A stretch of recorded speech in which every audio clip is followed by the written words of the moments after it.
Um. Um. Um. Um. Um. Um. Um. Um.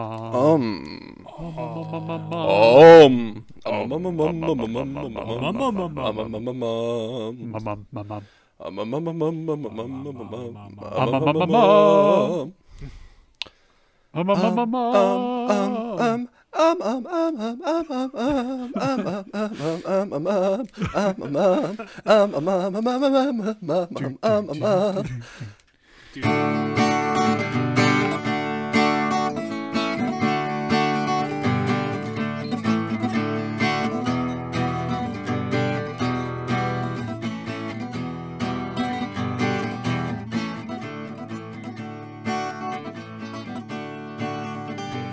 I've had listening to this guy's a cappella renditions of a lot of the Undertale soundtrack. Oh yeah. Smooth McGroove is his name. He's a He classic. does some excellent work. Oh, Now yes. I need to go back and look this guy up and start listening to his stuff. I like acapella on occasion, although it gets a little old after a while. So like I like listening to it in short bursts. Well, it's not like a cappella music. It's the Undertale music, and everything is vocal Hmm. instead of 8-bit computer. Oh sure. Interesting. How It's does- really, really good. Now I'm curious. That would be a thing to look up after the podcast. Hmm. After Le Pod. The freaking pod. The flippin' cast. The floppin'. I don't even know Where is this how to going? follow that up. That's the two syllables of that word have been. We've exhausted everything we had to use. Yeah. Cod past. The Codpass. The Comcast. The Capcom. Yeah, we don't want to get sued now. No. No. Um, So, how are you settling in to Another week. semester of the seminary? Well, we are currently in what's called J term. So, which is just term. no, it's January term, Okay. actually. That makes more sense. And for most people, it's like a zero effort, no homework, just kind of casual getting back into it thing. Sure. For our class, we actually have a thing that's for credit, so I actually have to do work. Aw, what's up with that? It's pretty lame, I know. Is this something where, like, as you get further into your studies, J term becomes more restful, or? Well, that's what it is for literally everyone but first philosophy. You gotta earn your stripes a little bit. Yeah. Gotta earn We that have rest in J term. Yeah, so there's no homework for most of it, though. Okay. It's pretty minimal. Anyway, despite... Well, because The it's not that long, is it? It's like 3 weeks, 4 weeks? 2. It's only 2. Okay. Mhm. Some places do a longer one, like a month, but Mm-hmm. ours is only 2 weeks. And is that something only major seminary does, or do all? It's a college thing. Some like That's what I thought. normal colleges will do a J term, but Mm. ours just happens to be like to get you out of your winter break laziness and back into the Yep. schedule of things. Yep. That was at work. My Christmas break laziness was enabled rather than broken off for the first week back, because I had to work the week between Christmas and New Year's, which was a short week, and there was nobody there and no work to do practically. So I just sort of twiddled my thumbs for like 4 days and then went back for a short break for New Year's. But things have picked up a bit since then. A few more projects, a big meeting, which I may have referenced last week. I forget, but it's getting more back into the swing of things. I'm caught up on my podcasts that I missed over the break and so forth. So yeah, we had a little bit of a mishap, but nothing that big with the podcast last week. Apparently, we love our 2 listeners so much. We uploaded One for each of you. one for each of them. Yes, one version twice. I think which I promptly deleted. yeah. And now everything is back Riley. to the way it was supposed to be. Yes. I might have just like accidentally double clicked the button. I don't know. I don't know. But little details. Nathan, how goes This has first week been- back at school? This has been my first week back at school, and it's been a lot of syllabus reading and a lot of reviewing Circuits 1, because pretty much everything builds on that, because, well, for one thing, I'm taking Circuits 2, but also, electronics 1 and 2, and all the other electrical engineering stuff. Turns out circuits are important. And with also electricity, that stands knowing to the reason. Kirchhoff loop and current and voltage laws is also important. So but it's all like fundamental stuff that was really drilled into me in Circuits 1, so it's gonna go smooth. And you're starting your senior design cycle this semester, right? Yes, I am. So I had my first Design 1 meeting class today, actually. Nice. So we talked about the projects. We talked about how that was the timeline of things and how to document things. And it'll be a tough class. It'll be just like I have to actually do the thing. And some of it I don't feel qualified for yet, but I probably won't feel qualified for it until I do it. And then I'll have done it. So. You should just be like the Vizzini of the group, driving everybody to do stuff. I mean, Do the thing and that other thing. Do it. So yeah, that's so far been my back at college experience, which has literally just been like 3 days. So Yeah.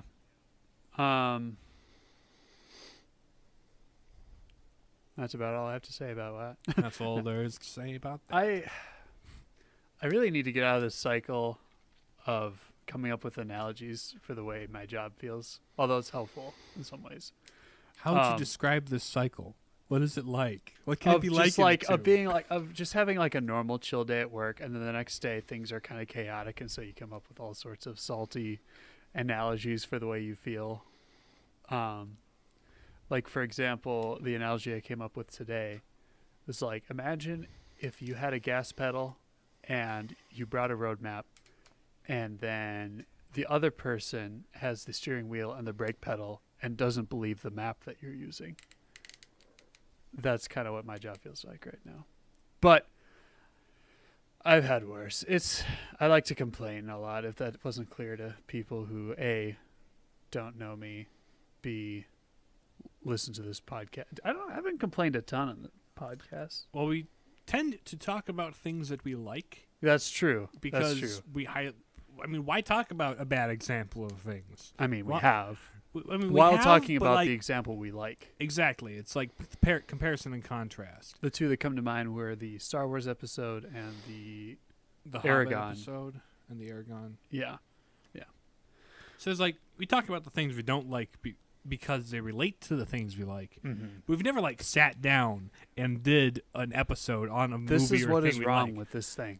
Like we wouldn't do an episode on the Robin Hood movie Mike No. made us watch. The Oh, other day. oh gosh. It was a mess. Oh, that most recent one that came out with the Kingsman guy. Was it Taron Egerton? I think his name is. I mean, the DVD's in the thing. Oh, yeah. grab it.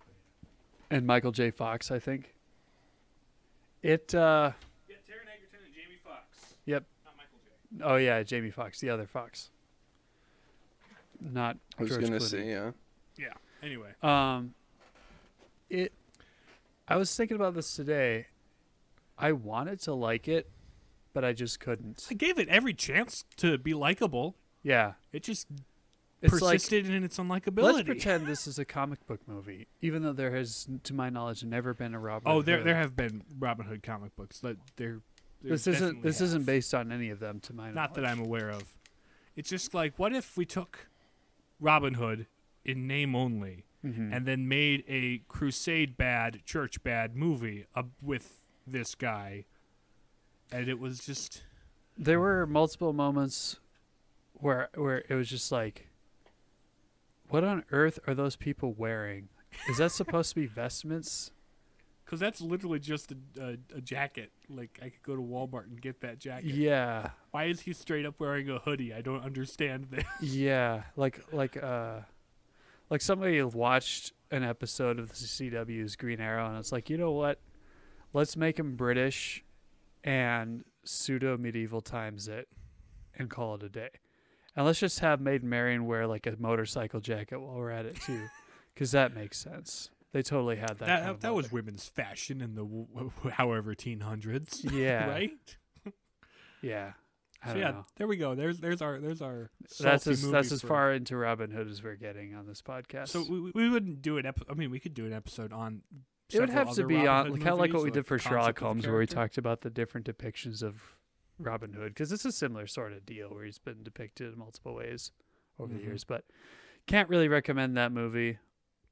Like And- it was shot interestingly, but it was just sort of like mediocre action movie. And that's the thing. Robin Hood isn't even an action story; it's an adventure No, story. yeah, exactly. And I feel like in film, the adventure genre has been just consumed by its younger brother, the action film. Let's make Robin Hood Batman Pretty much.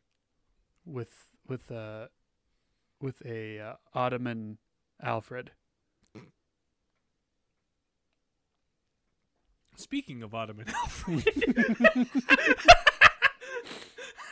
This week we're talking about Turkish Batman. Have you heard the one about Ottoman Alfred? No. Batman trips over the Ottoman Oh, and he yeah. yells for Alfred. Like, Another thing that didn't make a ton of sense to me, or no, okay. I have a degree in advertising, and most advertising practices employed by church or church-affiliated organizations is beyond me. So, why are there always like vocations posters in bathrooms? because they know that the wall opposite the toilet is where they know they'll get a specific gender looking at a wall. Yes, but is that the best? I mean, yeah, you have a captive audience in a way. It's But like- while I'm doing my business, And also, you have a targeted audience. You put the nuns in the women's restroom, and you put the priests in the men's restroom. yes, and this is And actually what if- happens. And the only reason I I've know cleaned this, a bathroom at a Newman Center Right, multiple times. same. I'm well aware of this practice. yes, and every other men's bathroom I've been to in other churches that I didn't clean, always had like these posters and stuff too. And I'm just like, okay, that's great. So one would only assume that similarly, all the women's restrooms also have the nun posters, in addition to the little natural family planning cards. Yeah. As a kid, I was always like, what's all this about? And then I was an adult, like, still why? Well, it's in the bathroom. You were yeah, just yeah, but very, very close to Yeah. that involved things. I hope not. Well, I'm. Anyway, You get the point out there in listener land. Yeah, I am pretty sure you get the point. yeah. I'm confused as to that practice. I hope all of our seminarian friends are happy that they are all over the men's. Is that like one of the incentives they get? It's like you'll be famous and your face will be on every church bathroom all the way through the diocese. Yeah, And maybe that's why I signed up to do this. so And so maybe Riley, the neighboring diocese tell- if you're lucky. Riley, tell us about the time you went into the bathroom, saw that poster, and was like, "Man, I gotta That's be it. a priest." Yeah, what are the That was what impressions made- that it was what takes made per you change your vocation? mind. Like, what's the measurement here? Like, how many bathroom wall viewings does it take before we get a vocation? I want to see the data on this, What's the data so we can on start this? optimizing it. What's the Maybe we need click-through to rate have on more bathroom posters, walls? or maybe just the whole bathroom wall needs to be a poster for the vocations to Shut the down. priesthood. In absolute fairness, like I felt like I recognized a lot of the Fargo seminarians before I met them because Yeah. of that poster. Right. Sure. It was just like, oh, I know that guy. So it did what it was probably trying to do. True. That is to like make sure you know who the seminarians are, so you recognize them when you see them. Right. Mhm. But it's still just weird. Yeah, it's a little weird. And I'm like, whose idea got this started? Like, how did this become popular? Because almost every church bathroom I've been to has something like that in there.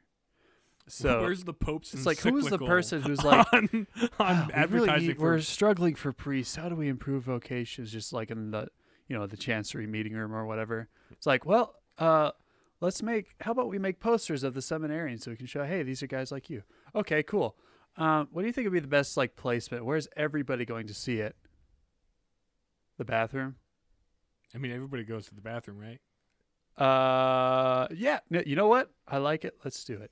It must have been some meeting like that. And then like, oh, hey, these people are at their chance. The next diocese over is like, hey, these guys are getting a lot of priests and they're sticking vocation posters in their bathrooms. I think we need to get on this hype train.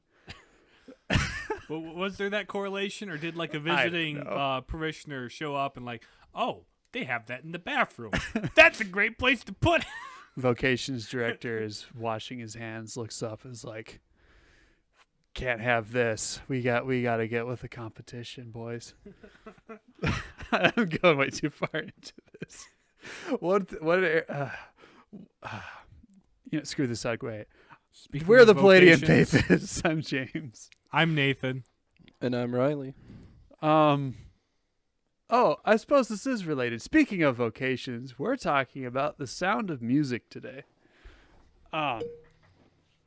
Great. Missed opportunities. Well, Well, semi-missed up. More, I tried to say Retroactive opportunity. yeah. I came up with that. I came up with that while Nathan was making dinner, and I forgot to use it. Sort of. Anyway, so, excuse me. The sound of music. We're going. I think this is like. We haven't really done any older films yet, have we? I mean, nothing really earlier than the 80s. Yeah. So, this is kind of a classic, widely considered a classic. It originally came out in 1965. So, If we were sitting next to Isaac, he'd name the Beatles album that came out that year. likely.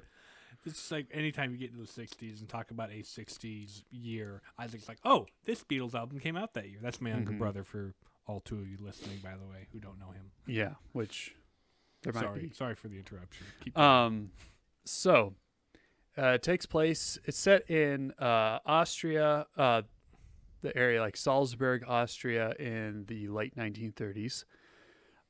So you open up the movie with Maria, who is played by Julie Andrews. I think this was not long after Mary Poppins was made I think this came Mary out. Poppins was her breakout role. Yeah. And then she got this. So she is up in the mountains enjoying God's creation and singing a happy song. Hears the bells for Vespers, I think. Is like, oh shoot, I'm gonna be late. So essentially her deal is she is a bit of a misfit at the convent. The sisters don't really know what to do with each other. And the wise old abbess kind of determines that, maybe she needs to spend some time out in the world so she can properly discern if she's really called to be a nun. Because Maria isn't a nun yet. No, she's like a postulant, novice. Right? A novice? Or she hasn't taken vows yet. She's like a postulant or something like that. So she's like, maybe before she commits to being a nun and takes her vows, she should get out in the world a bit and experience life on the outside so she can truly determine if this is indeed her vocation. So they send her to be a governess for a family. Is the widower, Captain Von Trapp, and his 7 kids. The kids, when she gets there, she realizes that the captain kind of raises his kids with like strict military like discipline, and so he gives them he presents them in marching orders, and they wear like vaguely military-esque uniforms and stuff, like they're at a private school or something or on a ship, because he was like a naval captain back in the day. And he's raised the kids the only way he's known how since his wife died. And so the 7 kids had been kind of mean to the other governesses that had come before her, and they'd all quit. And Maria comes to realize that the reason why the kids are behaving this way and like trying to get attention and being mean to their governesses is because they just want to be loved and be given attention and affection. And so she, through patience and kindness, kind of gradually wins them over and teaches them how to have fun and how to sing and different things like this. This is all unbeknownst to Captain Von Trapp, who's very much sort of No nonsense. a no-nonsense guy. Yeah. He goes off on a trip to Vienna to meet this Baroness lady that he's kind of sort of dating. And while he's gone, she's teaching him all this stuff. And when he comes back, he catches them out and about having fun. And he's like, what's with this? And so he comes back with the Baroness so she can meet his family. And so he gets all mad at Maria for breaking the rules and teaching his kids how to be wild and irresponsible in his view. So he's like, all right, get on back to the convent, you. But then as he goes inside, he comes across the kids singing a song that Maria had taught them to the Baroness as like a welcoming sort of gift. And seeing this, his heart is kind of softened, and he realizes this is a song he knows. And so he starts singing with the kids, and in this really kind of neat moment, he sort of like realizes, because before he had like dismissed Maria, she was like, you know, your kids just want to be loved by you. Why don't you just be a proper father to them and be more affectionate? And so he has sort of like this change of heart and starts singing with the kids. He hasn't sung music basically since his wife died. And so there's this real family bonding moment. And then with this change of heart, he's like, all right, Maria, you can stay with us as a governess. Over time, even though he's dating this Baroness lady, he and Maria start to realize they have feelings for each other. And then the Baroness sort of sniffs this out and is like kind of jealous. And she's like, Maria, maybe you should go back to the convent. And so Maria is kind of scared and like doesn't quite know what to make of her feelings. So she agrees and then goes back to the convent. And then the abbess finds out that Maria had been running away from her feelings for Captain Von Trapp. And I was like, I don't think your place is here at the convent. I think you should go back to him. And so she does. And Captain, in the time she's been gone, his feelings haven't changed for her. So he breaks things off with the Baroness. And then the two, Maria and Captain Von Trapp, get married. So over their honeymoon, now this is the late 1930s, and for those of you who don't know, it's when it was called the Anschluss, or the annexation of Austria by Nazi Germany in the late 1930s. So basically, Austria it wasn't conquered per se, it was just sort of militarily annexed by Germany, like not long before World War II. While they're gone on their honeymoon, all this is going on, and a family friend knew how talented the kids were at singing and stuff, the Von Trapp family singers. And he entered them into this local music festival without the dad's permission, and then he comes back, he's like, why'd you do this? Another thing about the dad, too, is that since he had been a Navy captain back in the day for Austria, the German Navy is recruiting him really hard to be in the German Navy to sail U-boats and stuff. Captain Von Trapp is very patriotic Austrian. He's anti-Nazi. He's really opposed to them taking over Austria. So he's like, all right, well, they're going to keep coming for me until I obey. And join the German Navy and make me do things I don't believe in, so we need to get out of the country. But the kids are committed to this music festival thing.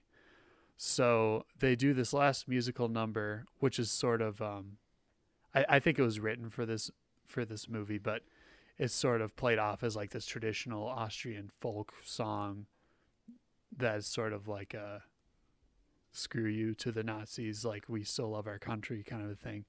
And then they sneak out of the music festival and on their way out of the country, they hide at the abbey that Maria had gone to, and the nuns, because they still love, Maria and her family and stuff. So they hide them and then sabotage like the Germans' vehicles as they come looking for them. so help them get away. And the family escapes the country, and they're free. So that's essentially what happens in The Sound of Music. Mm-hmm. There's a couple other things too, like one of the ways that one of like the subplots, I guess, is like the oldest daughter is in love with this Austrian kid who is his name is Rolf or whatever, who's sort of pro-Nazi. Ed But Boy. what's that? Does he tell Ed Boy to do certain things? Not quite. Nobody is getting my Ed, Ed and Eddie reference here. I hadn't Oh, seen nope. Ed, Ed and Eddie since I was like in first or second grade. Oh, I haven't seen Ed, Ed, and Eddie. there you go. I haven't seen. Anyway, we're not doing that on the show right now. So yeah, anyway, so she's in love with this Rolf kid, but then he becomes a full-on like brown shirt, and so the dad's like, "That's enough of that." But and so it illustrates like early on in the movie, he's like, "That kid's a freaking Nazi," and then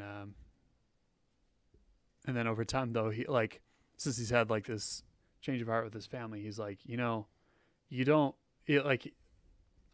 Rolf sort of happens upon them while they're hiding at the convent, and he sort of takes the kid aside. He's like, "Look, you're just a kid. You don't belong with these people. Like, why don't you run away with us?" And the kid sort of has like a Kylo Ren moment, minus it's being his own dad, and is like sort of on the verge of doing it, but then he, sticks with his brown shirt friends and tries to rat them out. But that's like really the main subplot of the movie.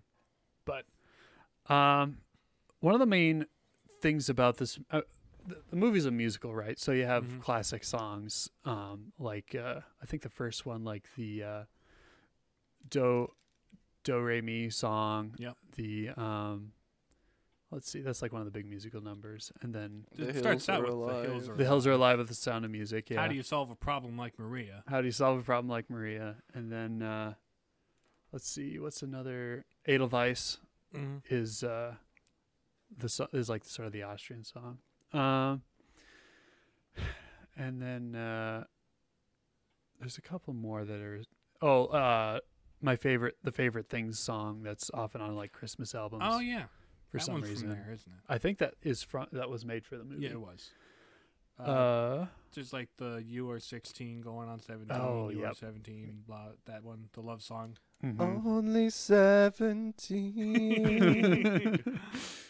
Yeah, so there's Just a lot of music in it, a lot of music. as you would guess from a name like The Sound of Music. You might hear you that would assume sound. there'd be music, and musicals were kind of all the rage back in the day, because this is coming was out this a around the stage same time musical as. first, or was it made to be a movie musical? Well, the Von Trapps were a real family, and so it's like based on a true story. A bit, it's like an adaptation of like a German version of the movie that came out.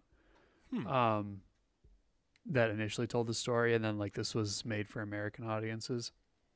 They changed a little bit about like the Von Trapp family to make the movie more interesting. Like, I think like because like Mr. Von Trapp wasn't really sort of like a stiff, cold, stodgy dad. It was more to make the transition more interesting as well. Yeah. Sure. Yeah, and then Maria and Captain Von Trapp's, I think his name is Georg, or however you would say that, George. It's Austrian spelling, something like that. Anyway, George Ludwig or something like that. I looked this up earlier. And their marriage was like she had decided not to go to the convent. Sure. And so she's like, well, the next best thing would be for us to get married. So it was more of a marriage of convenience. But over time, she said she did fall in love with him. Sure. And they were able to have some kids of their own on top of his kids from his previous marriage before his wife died. So that's kind of like the true story behind that. And So the timeline was condensed for the sake of a movie. condensed. And they had actually been married for like 10 years before the Nazis took over Austria and Sure. they escaped. And apparently, instead of like this dramatic escape during a concert, they just got on a train and went to Italy. But yeah, there's that. And then eventually ended up in the United States. I actually happened across a couple weeks ago a video of Julie Andrews at some sort of like TV show with the actual Maria von Trapp talking to her. I didn't watch the whole thing, but I thought that was really cool. Let's see.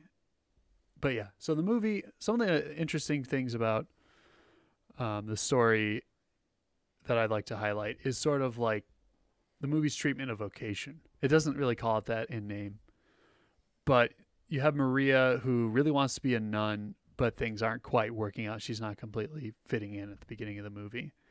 And so the character of the wise old abbess is like one of my favorite characters in the movie, where she's the other nuns are singing their musical number about how they're kind of annoyed with Maria. They love her a lot, but she's just not.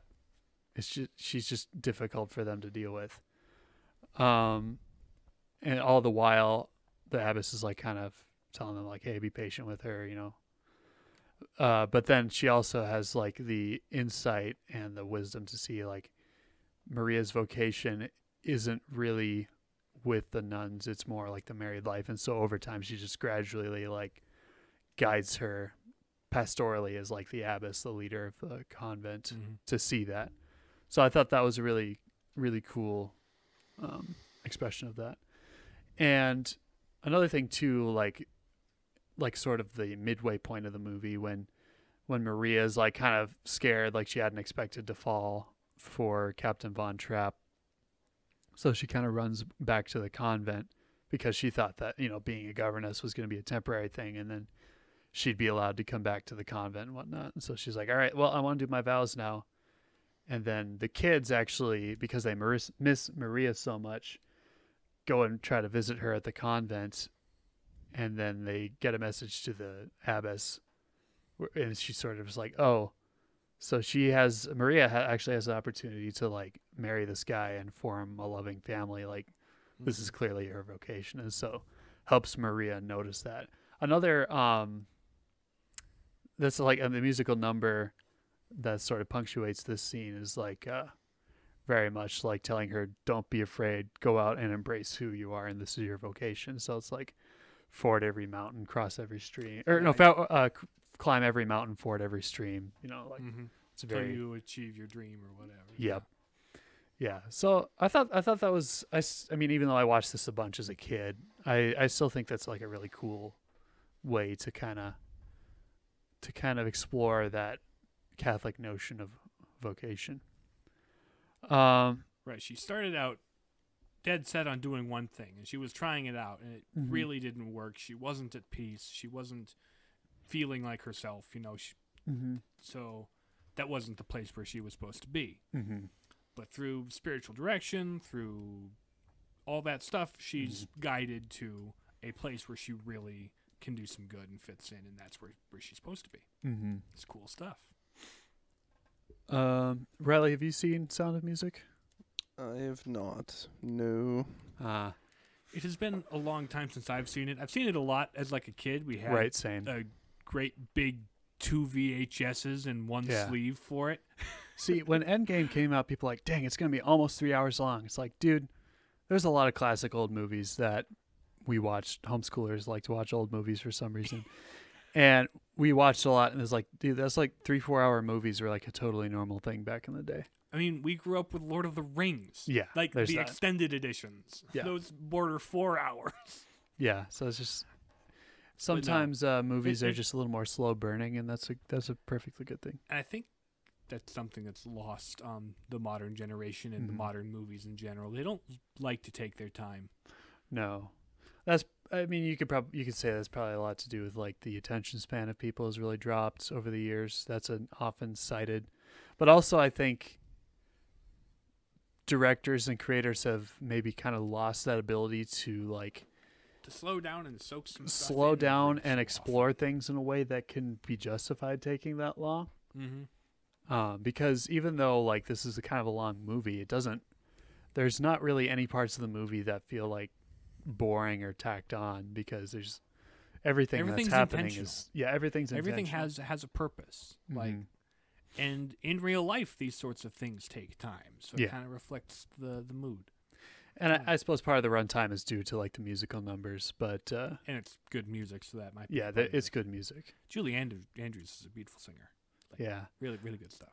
It's sort of structured differently from like modern movies too, in that like there's sort of a midway point through the movie. There's sort of like a Oh, mini. Designed intermission almost. There is an actual designed intermission in this movie. There's like they at least on the DVD that we had, there's like sort of this montage while they play music from the movie, and it's like this is the intermission. Well, that's very typical of like a stage musical. Mm-hmm. That's part of the format is to have intermission. Mm-hmm. Mm-hmm. Yep. Let's see. And so like just prior to the intermission is like the point where like they get married, and it's like this very triumphal moment. And so you have like the nuns singing like how do you solve a problem like Maria, and it's like The refrain, as in, it's like, it's a this is how refrain. you solve the problem like Marie. Yeah, it's very much like a triumphant sort of turn or take on the song. Which is something musicals do to tell a story. They'll establish a theme and then bring it back later and say, this is the conclusion of that theme. This is where we brought it. It's called a reprisal. Mhm. Yep, that's called the Yeah. reprise. I guess some of the lyrics. That's the other thing about the music too. Is it's not just a song that happens and it sort of expresses something about the story. It helps tell the story. Again, that is what musicals do. Mm-hmm. I think there's like a quote where it's like, when a character feels an emotion too big to speak, they sing. Mm-hmm. And when they feel emotion too big to sing, they dance. That's like how you express the story and the character and the emotion in a musical. That is how it's formatted. Mm-hmm. So it's like, not only does the do the songs and the lyrics highlight the moment, but they also progress the moment and progress the character, Mm-hmm. because that's how that's formatted. That's the Yeah. whole point. That's something that this movie and a lot of older musicals do really well. Yeah. Let's see. I guess. As long as we're on the topic of music, something that struck me in your recap of the synopsis is the turning point for the father, where it's her teaching the kids music that really is the thing that brings them together in the end, which resonated with me given my family scenario and how we all play music, and that's how we connect intergenerationally and such. It's just like music is a very human thing. Yeah. We connect to it on a very deeply ingrained level.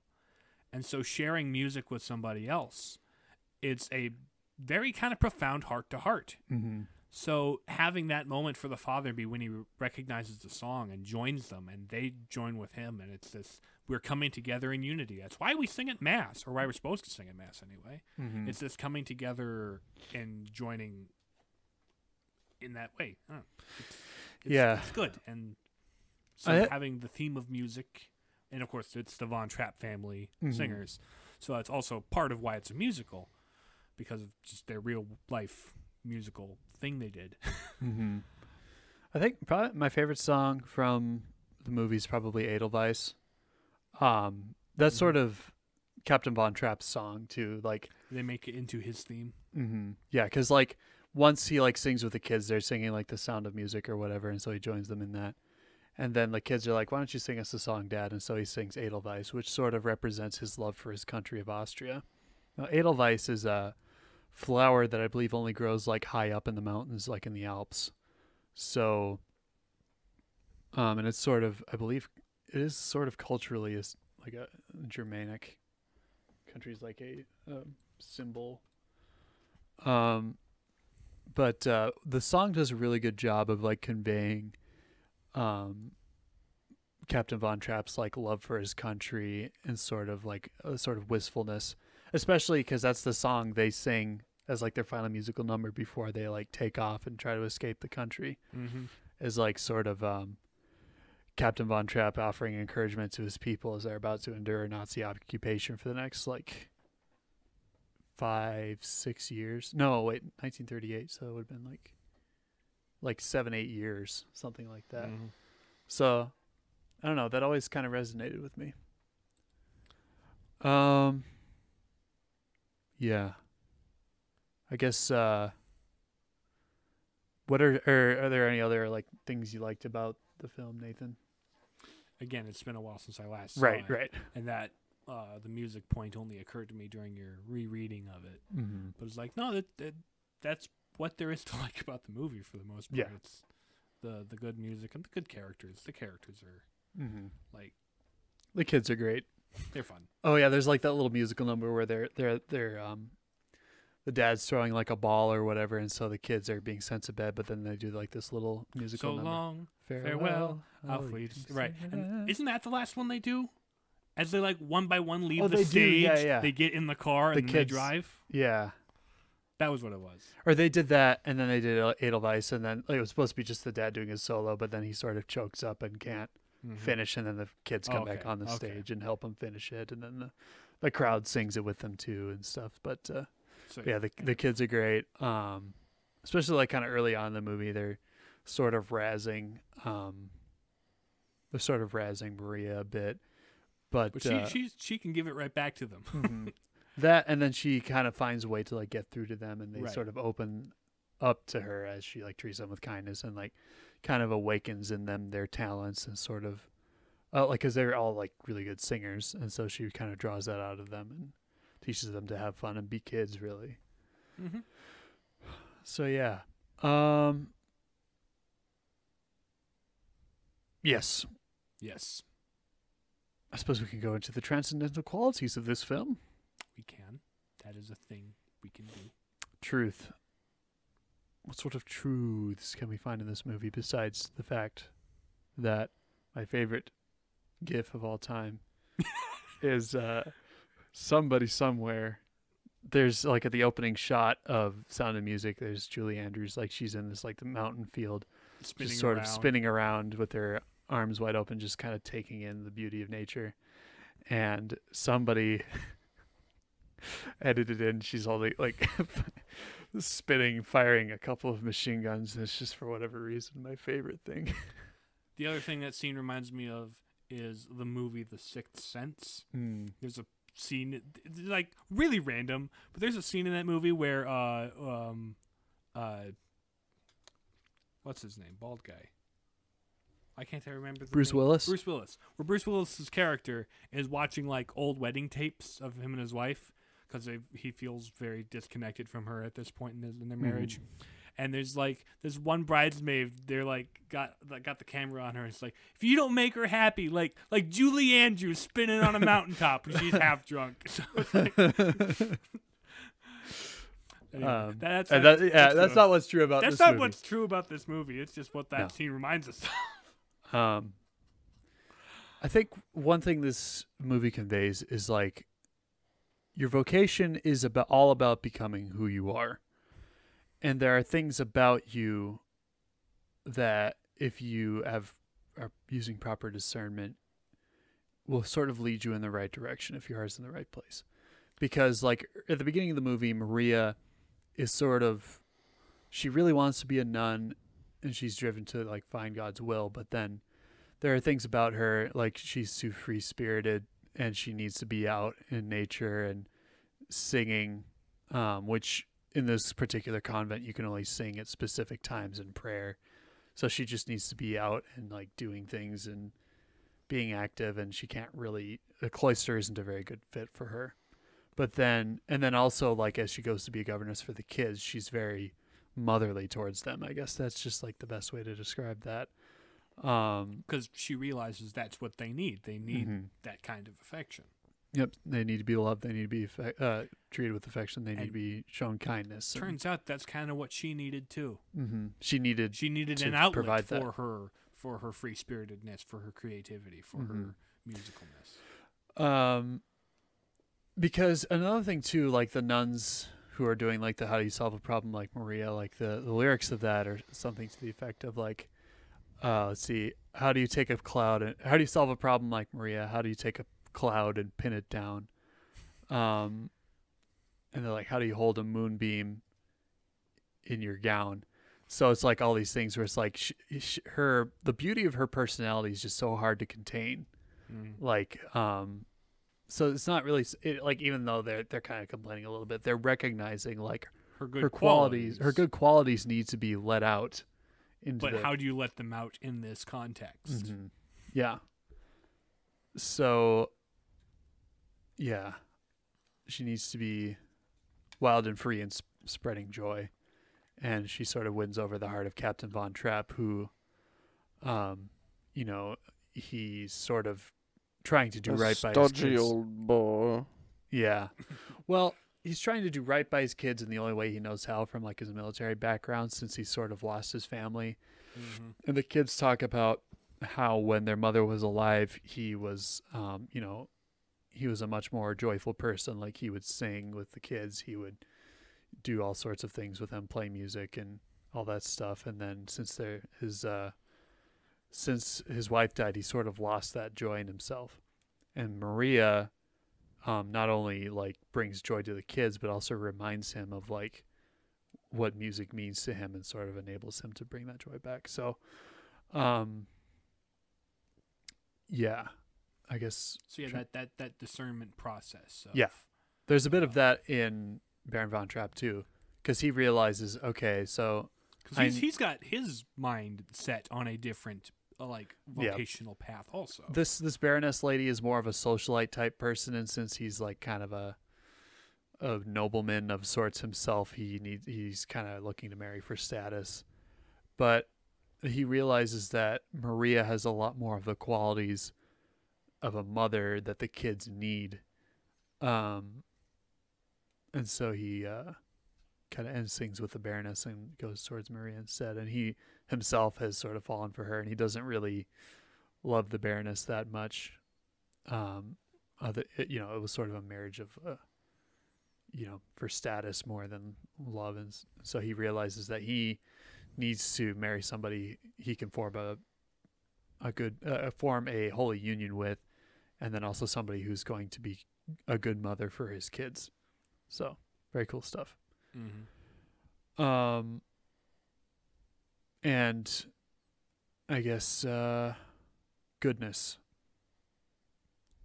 It's a very wholesome movie. Yeah. It's, I don't know. That's probably the reason why the homeschoolers all watch it. Yeah, I did. There's nothing objectionable about it, No, I mean even possibly. The Julie Andrews' character even ditches the convent at a time that's actually appropriate because she hasn't taken vows yet. Not because the convent is too oppressive for her, but it's like she's not a good fit for the convent. Yeah. And that's shown in like a positive light. Like, it's like, sure, it's not for you, but you found something that is. Mm-hmm. It's like, yep. That's the point of discernment. Mm-hmm. So like I miss people respecting religion in movies. Mm-hmm. Like, again, not to bring back the Robin Hood movie last night, but the entire villain's plot was all because church bad. Some corrupt cardinal or something. It's like I thought King John was supposed to be the problem in the Robin Hood movies, but Right. the sort And of bordering on anti-Catholic sentiments in movies. And wouldn't they have been the Church of Britain at that point anyway? Hadn't they already broken off from? No, not in they the hadn't yet? 1100s. This is okay. like that was before. several centuries. Okay, prior. my history is doo-doo. Mm-hmm. I apologize. Yeah, this would have been, I want to say, Okay. 1300s at the latest. Still inaccurate depiction. But anyway, so like the respect that mm-hmm. religion and the church gets in that film and in a Mhm. lot of old films is just like, I miss it. Yeah. Yeah. And but yeah, the nuns especially, like any movie with like a faithful depiction of nuns, because nuns are just awesome. Oh yeah. So They don't only smack people with rulers. no, that doesn't happen like at all in this movie. Right. Even the nuns, like, who were sort of annoyed by Maria, still love her, as a sister, and are like super happy for her and supportive of her when she marries Captain Von Trapp. So Yeah, even if you have people in your life that annoy you and do things that just kind of like, why do you do this, or why are you like this? they You still love gotta her anyway. treat them with love and respect, And they support even them. like put themselves potentially in harm's way to help her and her family escape. right. So yeah, that's a really good element. Also just like Maria and her interactions with the kids, like we talked about before, very nurturing, very loving, and like sort of helps bring out the best in them. Mm-hmm.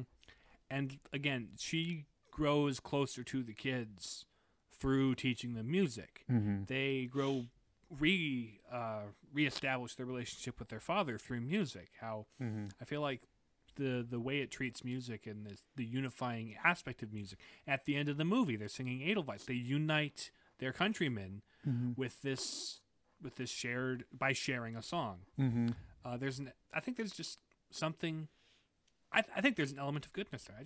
That relates to me personally. I have a lot of personal experience with that, but Mm-hmm. even just like if it's Christmas carols around the thing or Yeah, an out of tune happy birthday, like music So brings people many. together. so many of those. I mean, for in our family, the we've gotten slightly more in tune, but every time it just sounds like a bar song. The way me and my brother sing it. Anyway, off topic. Yeah, it was tangentially yeah, related to the tangential. topic. Let's see. Beauty. The music is, one of the prominent features of the movie. But Well, it's like a quarter of the title. yeah, the sound of music. The very beautifully shot too. Like this was filmed in color. In a lot of it was on location in Austria. So you got the mountains, you got the rolling countryside and the beautiful valleys and different things like that. It's just like a beautiful setting for the movie.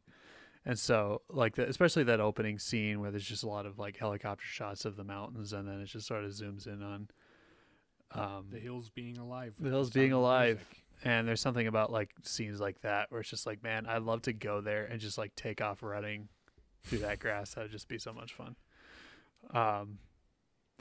Gosh. I wonder how many people have like on their vacation or like trips to that part of the world have recreated that scene on the same. I hill. imagine it's probably not that hard to They do. probably have that hill like. You'd have to climb a mountain to noted. do it, but Right.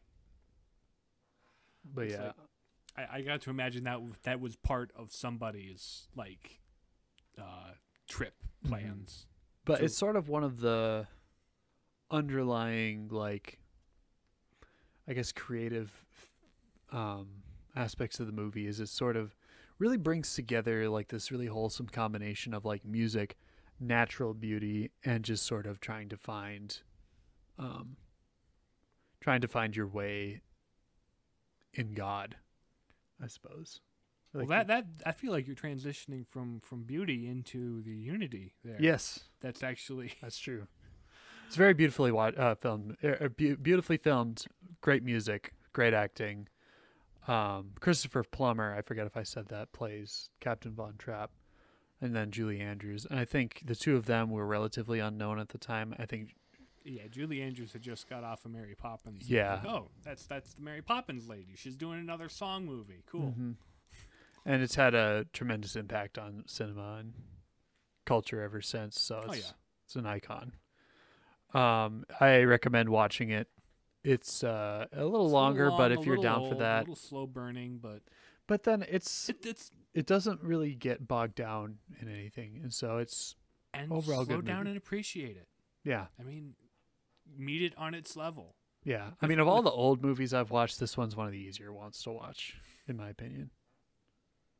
Because, like, watching old movies is kind of like playing old games. You appreciate them for what they are and what they were at the time, Right. You but got then there's a timelessness to the Sound of Music, right. because everything is so well done. Well, as all the opposed best to, like, works of art have a timeless quality to them. mm-hmm. Yeah, so I guess Unity. Yeah, the what's the word I'm looking for? The Cohesiveness. What's that? Cohesion. The cohesion, not the conflagration. That's That's fire. on fire. That's fire. The congruence, the congregation, the confluence. Is that the right word? Of all like those Yes. factors. The like, coming How many more together con of- words can we come up with? Convict, conjugation. not. Let's not go back to that. We're not catching foxes. We don't get to throw flippant jokes like that out of the blue. We don't want to put an explicit rating next to our episode title on Spotify. We're only allowed 1 heck per episode, for crying out loud, and I just said it. Anyway, yeah, that's the Unity bit. We start whatever we right how box checked. Yeah, box ticked. We got the beauty of nature, the beauty of the music, and how it all just kind of ties together, and it's all like, yeah. Beauty is the radiance of truth and goodness, and truth and goodness abound in this film. And the closer truth and goodness are, the more united the beauty is, and therefore it's easier to talk about those elements. That's how it all comes together, baby. So I guess any comments from you, Riley? I mean, not having seen it, but like based off of our discussion, I guess. No, I think everything that should have been said about it has been said, except for this. I remember you mentioned something about how it was all filmed on location, and all I have to say about that is that The Sound of Music was filmed on location with the men and women of the Von Trapp family. That's my contribution to this podcast. The names to be the names have been changed to protect the guilty, but not really. But not really. Yeah, that's another one too. Like Dragnet, I think is where like some of the real crime dramas started. That was like a radio show, wasn't it? It was, and then it was a TV show, like a lot of stuff back in the day. Oh, sure. So yeah. Yeah. Taking a trip back in cinema history a bit. Can definitely recommend watching Sound of Music. That was kind of the other thing about this movie too, was like that was like one of the one-on-one interactions I've had with my grandma before she passed away, was watching Sound of Music in the dining room just by ourselves. It was really interesting. Huh. We just started commenting about things we liked about the movie, and I was like, I don't know, 12, 13, something like that. I was like sort of on the younger end of the grandkids, so I didn't get to interact with her as much as maybe some of the older ones did. And this was like not long before she had a stroke and stuff, so that's kind of interesting. Like that'll always kind of stick in my head. I memory watching The Sound of Music with Grandma in the dining room on a tiny little TV. So yeah, there's that. If you have any size of screen attached to your computer, you can listen to our podcasts, or even just on your phone, whatever. And here's the bit where I actually do the outro. He's actually got it prepared this time. Yes. Thanks for Except listening. it's very clumsily prepared such that he has to pull it up before he actually does it. I'm more prepared than I usually am. I wrote the notes for this one. We're working on it. We're getting there. Yeah, we're getting there. Bumpers coming up, ladies and gentlemen. Coming soon, TM. They're coming along. Tell you what. Okay. Any other comments from the people? Okay. Thanks for listening to the Palladium Papists. You can listen to us on Spotify, Stitcher, Google Podcasts, and Apple Podcasts. Follow us on Twitter and Facebook at Pallapapists. If you have any questions, comments, concerns, or complaints, or suggestions for future episodes, email us at palladiumpapists@gmail.com. Yeah, thank you for listening, and we will catch you again next week. Bye now. So long. Farewell. Edelweiss. I'll even say adieu. Adieu. Adieu. and yeah. Even though they're German, they wouldn't say that. Goodbye.